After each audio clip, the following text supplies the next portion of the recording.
মায়েদের দ্বারা মাতৃ আরাধনা।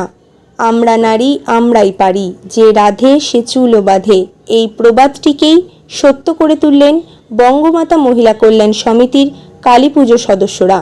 কোদালিয়া গ্রাম পঞ্চায়েতের প্রিয়নগরে আয়োজিত হয় সম্পূর্ণ মহিলা দ্বারা পরিচালিত এই কালী পুজো। অপবিত্র মা পবিত্রম।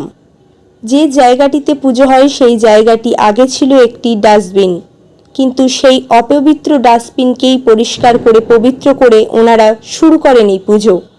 বাড়িতে অসুস্থতা আরও নানান প্রতিকূলতা থাকা সত্ত্বেও তারা পুজো করে চলেছেন, পুজো বন্ধ করেননি।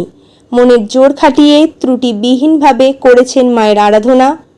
এবছরে পুজোর শুরুতেই আমরা ভীষণভাবে বাধার সম্মুখীন হয়েছি।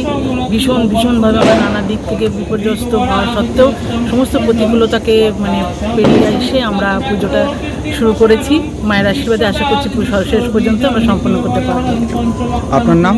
অনিতা মজুমদার। আপনি কি পদে আছেন? আমি সাহায্যকারী সমস্ত। সুবীর চক্রবর্তীর report, TV99 Bangla. TV99 Bangla.